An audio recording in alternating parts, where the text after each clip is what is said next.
எல்லா ஸ்போர்ட்ஸ் பிளேயரும் நல்லபடியாக படிக்க ஆரம்பிச்சு நாளைக்கு ஒரு பிரச்சனை வச்சுக்குவேன் எதை நிப்பாட்டுவாங்க ஸ்போர்ட்ஸை தான் நாளைக்கு நிப்பாட்டுவாங்க.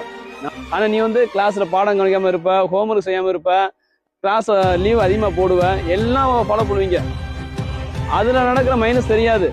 நாளைக்கு எதை நிப்பாட்டுவாங்க ஸ்போர்ட்ஸை. ஏன்னா நீ இதில் தான் ஆர்வம் இருப்ப.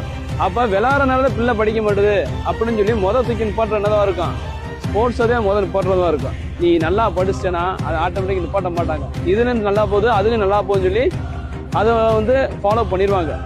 அந்த உலகம் எப்படி இருக்குன்னா ஃபர்ஸ்ட் படிப்பு, நெக்ஸ்ட் எல்லாமே இப்போ போயிட்டு இருக்கு. அதுதான் முக்கியமாக சொல்ல போனால் படிப்பு ரொம்ப முக்கியம். படிப்பு இருந்தால் மட்டும் தான் எனக்கு அடுத்த ஸ்போர்ட்ஸ்லேயும் உனக்கு அந்த சர்டிஃபிகேட் எல்லாமே செல்லும். நீ படிக்காமல் போயிட்டுன்னா வேஸ்ட் ஆயிரு. நீ டாப்லாம் படிக்கணும், ஃபர்ஸ்ட்லாம் எடுக்க வேணாம். ஓரளவுக்கு பேர் சொல்ற அளவுக்கு ஒரு மீடியமாக படித்தா என்ன ஒரு நாளைக்கு ஸ்போர்ட்ஸ் சர்டிஃபிகேட் உன்னைய காப்பாற்றி விடும். ஸ்போர்ட்ஸ் அவ்வளோ சக்தி இருக்கும். நீ மூலப்பழத்தை எல்லாத்தையும் அதிகப்படுத்தணும், எல்லாமே கொண்டு வரும். ஆனால் நீங்கள் அதை யூஸ் பண்ண மாட்டீங்க. ஒரு கத்தி எடுத்து அது நல்லதுக்கு பயன்படுத்தலாம், கெட்டதுக்கும் பயன்படுத்தலாம். நம்ம பயன்படுத்துற விதத்தை பொறுத்து இருக்கு. அதே மாதிரி ஸ்போர்ட்ஸை நீ பொழுதுபோக்கும் பயன்படுத்தலாம், அறிவு வளர்க்குறதுக்கும் பயன்படுத்தலாம். ஆனால் நம்ம எதை வளர்க்குறதா